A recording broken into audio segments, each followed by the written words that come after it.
Let's put our hands together and welcome on stage Anurag Joshi. Okay, hi, good afternoon everybody. So I'm in a right place right now to discuss and most of the work, if you see, of my presentation has been already, the job is being made easy for me by the panel here, the knowledgeable panel, because the type of discussion which happened in terms of the challenges and the concerns, I think that's mostly I would like to cover over here. So this is a good part. The good part is that my session is before lunch, so that is also a better part of it. But always, being in a hardcore operations, the challenging part for myself is that I always bring not so good news to the business. Like, from operations side, always people say that, okay, you guys always are having challenges. You talk about challenges, you talk about concerns, you don't talk about the future, what's going on. So yes, definitely, yes, future is ahead. And IoT is with us. As rightly said, we can't ignore it, but we have to participate. However, being aware of the challenges, that will be more important for us, and that's the reason I want to cover this quickly. I'm sure most of you would be aware of the different fundamentals and the building block of IoT, but to make my case very, very easy for us to understand and to just crystallize into 4 items which we see is the biggest challenge. I would like to spend a few minutes on the slides which will bring a clear perspective about what I see as IoT coming up in terms of the technologies which are there. Being in this for last 24-25 years, hardcore operations, IoT is not something which is coming up new. It is like a development and a progression of the existing systems. So I just wanted to start with an example which will give you a perspective going forward. What are the challenges coming up? So on 3rd of March, just on last Friday, there was a news article in Times of India which talks about the public distribution systems in Rajasthan and how they are being used effectively and what are the challenges coming up. So if you see, the public distribution system in Rajasthan has been so digitalized that you have to have an Aadhaar card and your fingerprints are being printed. Once it is being approved, then only you get the ration. So near to Udaipur, there is a small village where the shop owner keeps this point of sale system with the Aadhaar card and the thumbprint.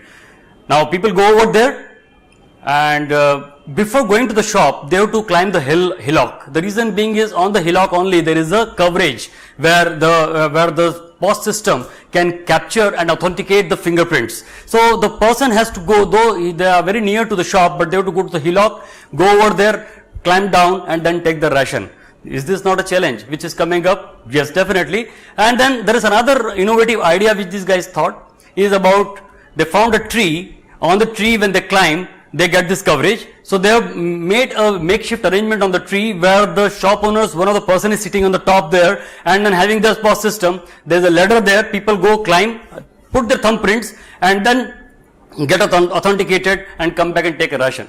This is where exactly the challenges. Big things coming up, but the challenges are that, are the infrastructure ready? Are we having a good coverage? Whether the networks are stable? So let's go and I'll just put a few thoughts on it. With that example, I want to make the things easier on the next slides. So if you see, we'll cover some of things like we spoke about the artificial system. So I'll talk about how the data is evolving towards the wisdom. And then when we are going towards the wisdom side, what are the 4 challenges, key challenges which is coming up? I think the earlier panel spoke about interoperability. Yes, the manageability, the security and legal challenges, and the effectiveness in improving efficiency. So efficiency, every business is being done and every input to the business is being done to improve the efficiency. Let's see how it goes on. Yeah. So evaluation is that I'll not spend much time, but I'll just want to consolidate what we see is IoT coming up is that we have already connected IT enabled services. They are connected and in parallel there is a industry going on. So you have manufacturing and industrial automation which is going on in parallel. So I call it as a convergence of the parallel ecosystem. It is a technical ecosystems which are coming up, and you have another greenfield innovations coming up in terms of to be connected kind of thing, where we have wearables, health, farms, we have plants, smart cities, metering, homes, smart parkings, etc., etc. So we have 3 parallel techosystems, they are all coming up, and which are already there. This is being working at the back end, and this is the future which is coming up. So now we know that, okay, these are the IT enabled systems are into the campuses, the data centers and the branches. Okay, and they are also connected to WWW. The second one is about the industrial manufacturing. Yes, they are there where they are at plants, they are at the fields. Okay, so you have your machines which are connected at the plants. You have the field engineers who are working onto the rigs and you know, onto like, you know, pipelines, the oil pipelines, etc. So those are the field operations which are coming up. And then here the third innovation coming up is everywhere. So it's not only onto the campuses and data centers and not onto the in the automation, but it is also everywhere. So this everywhere is creating a lot of buzz. It is creating a lot of challenges, and that's what we will discuss. Now here it covers the IT. So you have a IT covering all your branches and the business needs of your already connected IT enabled devices. You have a OT, which is the operational technology, which is standard for the automation of industry automation. So IT and OT, they are two different technologies which are evolving and which has already evolved in parallel. Now, but here what happens? Is there anything which is also evolving, or whether it is doing something? This is a big question mark. What do we do for this? Are we ready for this big push from the everywhere things coming up, and also having interoperations between these three? So what we do, you connect it over here, you connect it over here, and then you become IoT. So once we connect all these three things like IT, OT, and I don't know what we call it as the next T, we connect everything, we get to the IoT part of it. Now we have moved from the data acquisition to the business intelligence. So I'm sure some people here from the industry side of it, and some are IT veterans. So just not want to take the time, but wanted to put a perspective that from the SCADA to PLCs and to the DCS and ICS, the OT covers all of them. So you have SCADA is those kind of serial port devices with 9600 baud rate connected and then giving a signal, hooter, beeper, etc., etc. And then it goes to the PLCs, more intelligent. Then you have your distributed control systems. You have industrial control systems, and then goes to the operational technology, which covers everything. In parallel, we have started transforming ourselves from the punch cards to the EDP, which was the electronic data processing, which is only processing a data, and then going into the information technology, which gives you MIS, the decision support systems, business support systems, the operation support systems, etc., etc. Now, once we go, these are the two parallel, and then when we see how they will converge, we just call it as IoT coming up, which gives you more like analytics, clouds, social, medias, mobility, applications. So with this, we say that, okay, this is the IoT of the future, which will have a convergence coming from the 2 or 3 ecosystems, coming from the industry, coming from IT, coming from everywhere, and then you have a IoT which will place. Here, if you see, this concept actually started in 2000 at the MIT Auto ID Lab. And now it is picking up. So everything takes its own time, like it took 15 to 16 years for things to get realized and how the innovation comes occur. And at Cisco, the Cisco IoTG group says that, okay, there will be 50 billion connected devices by 2020. Now, if we putting this in perspective, that every organization will have the operational technology and the information technology. What are the business priorities, and we just want to converge towards the challenges. So the operations priorities always are into their resiliency of the network, the human like it's I'm sorry about it, it's a bit very you can't read it. So it's like it's avoiding human errors, human fatigues, etc., and then be efficient, reduce downtime. And then in the parallel, IT's business focus is to have faster to the market. Okay, be a competitive edge, flexibility, customer satisfaction, etc. Now, with these two, and if at all we have to cater to the end user and comply to the IoT market, are these two systems in any organizations talking to each other? If they are not talking to each other, we have a difficulty. So we say that, okay, are they talking to each other? Are machines talking to the business operation applications? are they can be, or whether can they be managed by a single management system? We have multiple management systems. IoT will have a separate management system, IT will have a separate management system, but whether can they then talk to each other? Now, if we make it also, what would be our end goal? Our end goal will be from going from our data collection to the wisdom side of it. We say, okay, now we collected data, which is raw data. We go into information which tells us that what happened. Then we go to the knowledge, which says, okay, why it happened. And then we go to the wisdom, which says what next. Now, when you say go to the what's next, then we do a scenario planning, and there where basically the challenge comes in, that how do we do a scenario planning effectively in future, so that we get 100% better benefits of IoT. Now, having said that, I'm not sure whether this is the relevant slide, next one, but it will give you a perspective about what kind of data is getting generated, and if you have to put that into from the data stage to the wisdom stage, there are multiple challenges which we'll see coming up over there. So we have energy utilities and oil refineries, flight aviations and manufacturing machines. You can see the terabytes of raw data is getting generated on a daily basis, and this needs to be processed at the faster speed to communicate to your business systems, and the business systems have to communicate to the everywhere system, and that's the reason we call it as not the Internet of Things, but we call it as the Internet of Everything, because things are like your devices, but everything is like what you can think about. We are seeing the examples of cattle breeding and the plants getting connected through IoT, and what is the plant growth, whether they are being ripened properly, and whether there is time for taking your fruits out. Everything is being monitored, tracked, and then is being done. So living, non-living, everything, moving from only the computers, laptops and tablets, going into the living and non-living thing creates its own challenges. With this, I think the 4 points which you want to discuss about the interoperability. The next one would be about the manageability. The third one would be about the security and legal challenges, and the fourth on about the efficiency. Okay, here we say, are the legal systems ready to connect? So the small diagram over here depicts that the OT and the IT, they have to pick up the load of getting challenges. They have to jointly work towards moving up in the up direction, and then give a benefit of the IT. So like legacy systems, which we call the things, are they ready for connection?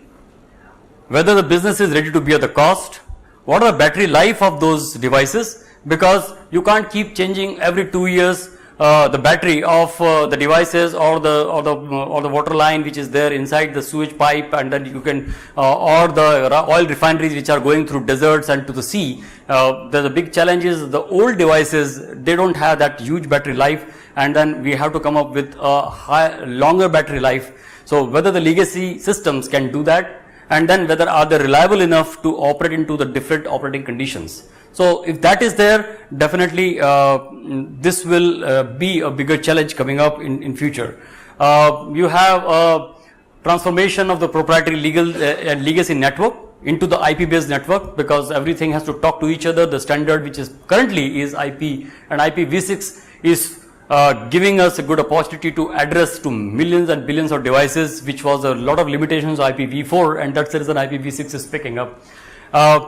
Being into the management of big IP networks, I can say that okay, the IP poles or the management poles which you call the SNMP, the SNMP, Simple Network Management Protocol, which is there, it is not good enough. It doesn't scale. It cannot address to huge scale which is coming up, and for that we have to find some other answers. Okay, here is like I think lot of spoken about the proprietary systems getting connected to the standard systems, etc. So this is a challenge coming up. Now interoperability, I think the panel discussed just before me my presentation was how the OT and IT they will interoperate.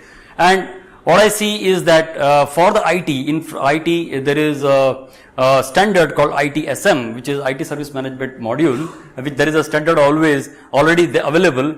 But in the Internet of Things, where OT also coming up, and all the variables and the everywhere things also coming up, there has to be a convergence and a new standard for service management and the processes is required to be looked at. Now, the last but not the least is that the new getting obsolete very fast, so that we catch up into the vicious cycle. So amount of investment which is being done on the new things, they may become obsolete very soon, and we'll have a challenge. So having said that, from the legacy system point of view, going to the manageability point, I'll just put a small case study over here. It's like we have things, we have a fog nodes, we have a premises and a cloud. In a normal IT system, the things could directly talk to the cloud and to analytics and then take a business decision at that place. But IoT should enable to take operational decisions very fast, quickly. And I'm not sure that, right now, whether the fog node concept is well known in this forum, but this is we call the fog computing, which is coming up. The reason being is, when you push everything to the cloud and the decisions are required to be taken faster, the latency and the data processing which happens in the cloud coming back to those devices over here for the decision making will be, it takes quite amount of time, longer processing time and latency, which will give a bit inefficient operating system. Operating system means not the iOS, but the operational system for the IoT. So here, let's see, something goes wrong with the person. Okay, you can see he is wearing all kind of gadgets and a Google Glass, etc. Something goes wrong with the person, and there is a connected world. So you have the hospital getting alerted. As soon as the hospital gets alerted, the ambulance gets alerted, and the person's house also gets alerted that, okay, something has gone wrong with this person, so please be aware that, okay, we are taking care of it.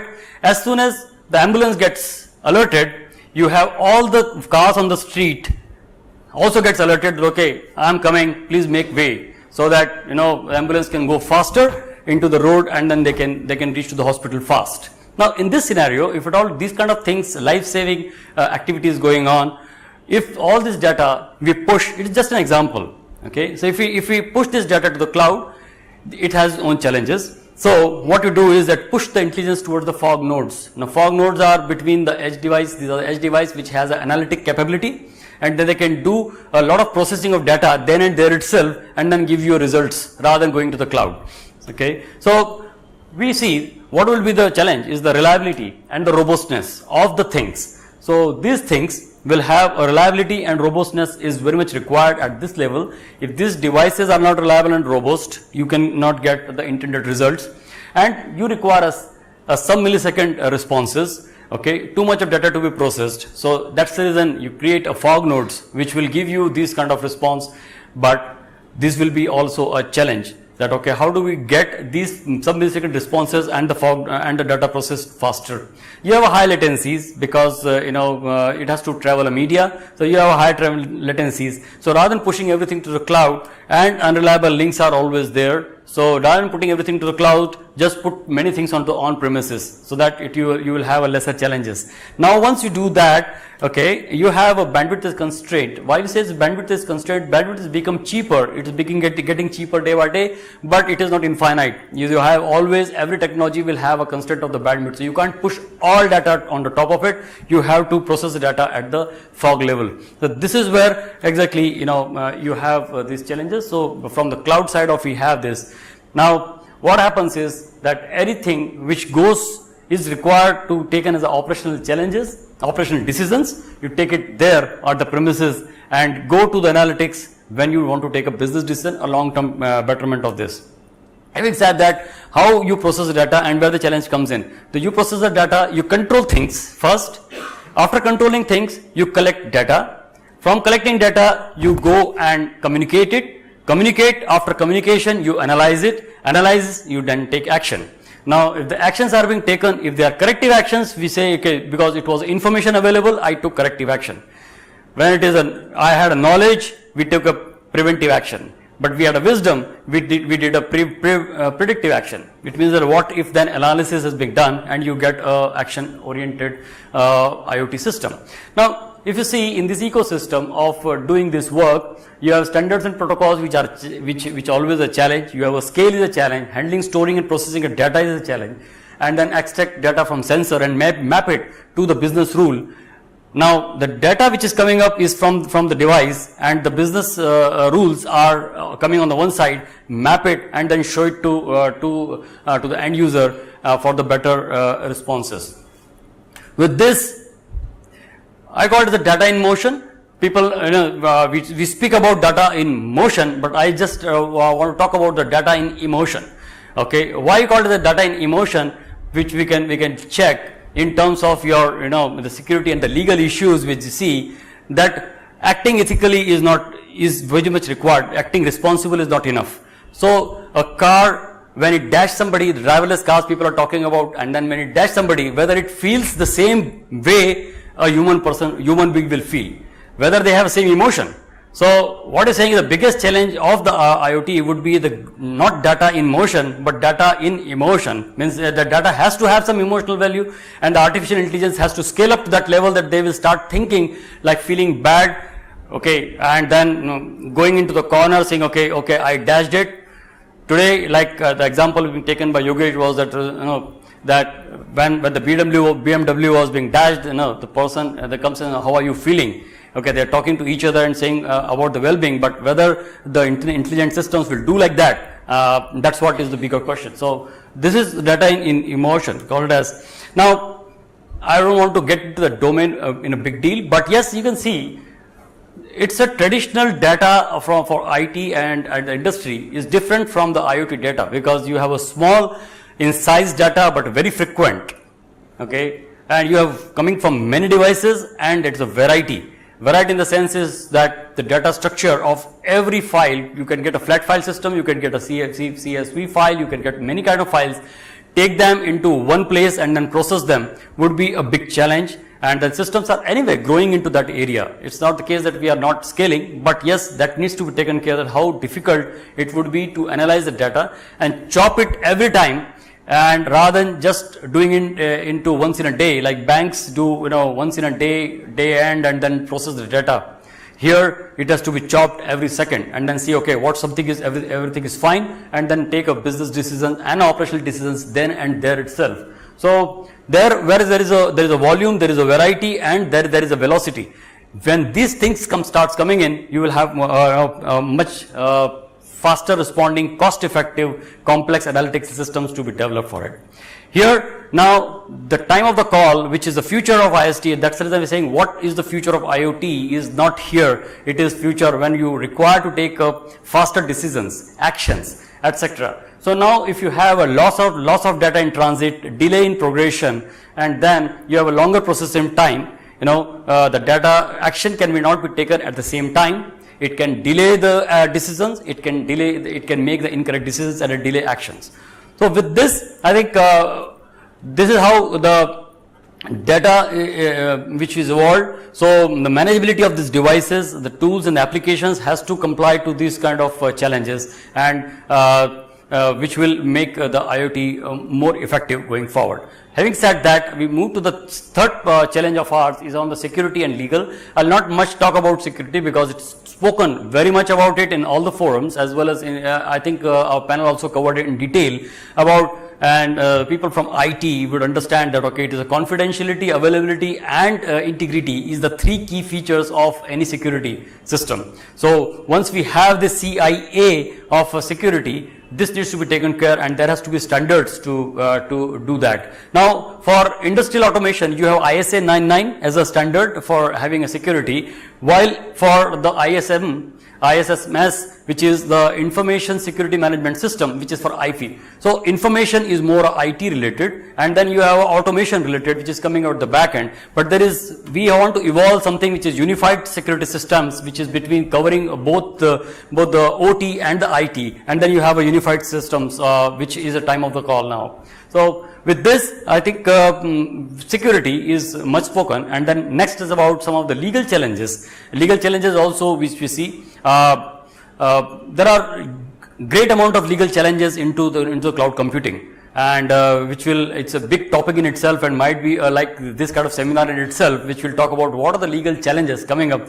The biggest legal challenge which is there for the cloud computing is that the data has no boundary.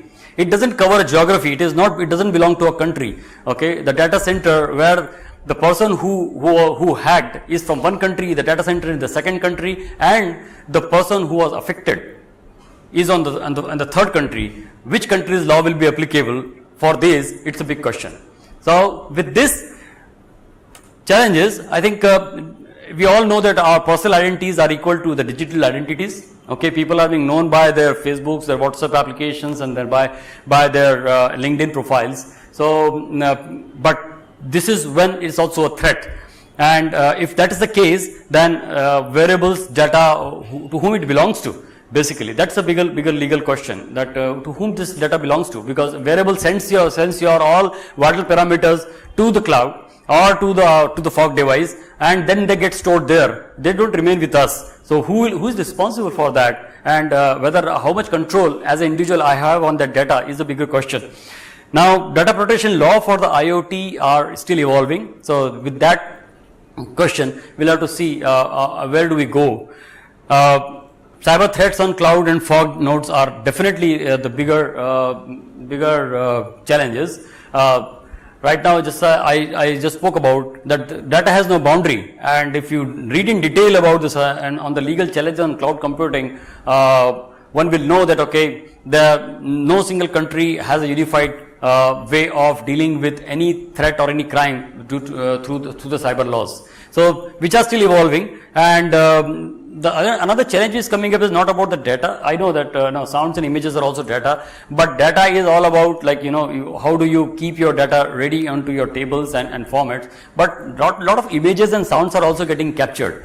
With these sounds and images which are getting captured, how exactly we will be able to create not only the privacy of the identity and the privacy, but also the sounds and the images of the human being also getting captured is bigger, and what a law has to say for it, that needs to be still worked upon. Now we say okay, just acting ethical, just acting reasonable is not enough. Somebody has to act ethical as well as responsible as well as. Now, if the damage is being done, who should be liable for it? Now, for example, the wrong data which comes from a variable, and the variable gives the correct data, but the wrong analysis onto the analytical engine triggers a hospitalization of a person. Whether the insurance or the Mediclaim company will honor that. They say, okay, you came because ambulance pulled you and then put you into the hospital. Whether I was responsible for it, whether the doctor has prescribed you to get into the hospital.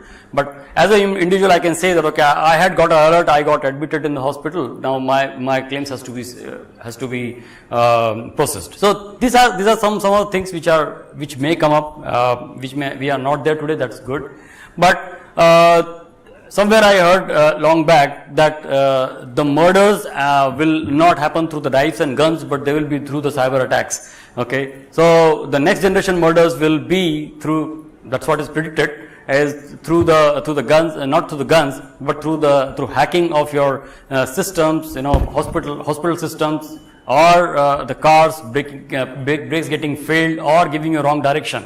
This kind of hacking, if it starts, that will be a bigger legal challenges to this. Now, some of the places today we see that okay, the variable data as well as the employee data which is there on the variable may not pass through the email systems or not pass through the security systems, and it may bypass it. So if the IT systems are not very strong enough to control the IoT, the everywhere things, there might be a bypass of this and they may go unnoticed. And then anything where the claim comes to the employer from there, it's a big question.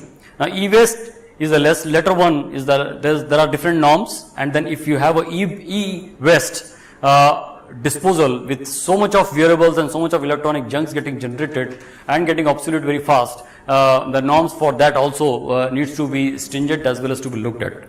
So after this legal challenge, the fourth challenge which we see is improving the efficiency, and this is, I think, is a sum up of what I discussed, but I just wanted to quickly wrap up into systems. As a mathematical formula, efficiency is nothing but output over input. Okay, but if I want to put it into the business side, this is the output is the goals, and there are a lot of resources, organized resources that at the back end as an input. So more and more resources you put in, the lesser the efficient the system is. Or in terms of IoT, things which you need to take care, this will create some challenges going forward. The first one, if we are talking about the scale, I think we've all spoken about it. Then we have systems and software. If the data models are not correct, there is a flaw in the data model, or there is the IoT systems are not able to analyze the unstructured data which is coming up, and then failure to detect the data in emotion and take corrective actions can be a bigger challenge. This will reduce the efficiency. So efficiency will improve when we improve these parameters going forward. Okay, then the skills of the employees, the cross training and the retraining, the IoT, the OT guys getting trained on IT, and IT guys getting trained on OT side of it is things. And the last but not the least, the skills of the users. In India, I think the panel just spoke about is that the language and the education variety we have here can be a big challenge for the adoption of these kind of IoT initiatives, which needs to be taken care. And then we have a speed to respond. So we have man to machine to machine and machine to human being. So when the human being factor comes in, the time to respond, the speed to respond is a key to improve the efficiency. Now, as there's something called a mean reversion syndrome. So a person's capability going on the top performance, always the human beings have a tendency to go back to the average performance over a period of time. The way, like in the stock market, the market goes to the top and then it wants to come back into the averaging. Though the mean goes up and up, but always there is a challenge that the human being's top performance will always cannot be guaranteed, and this will be one of the big challenge coming up. With this, I think I would like to close. This is where I say that things which are looks very simple, there is a lot of complexity at the back end, and with this back end, you get a lot of challenges coming up. So thank you very much. I'd like to thank you for your time and attention. And any questions you have, we can take it after this discussion. Thank you very much.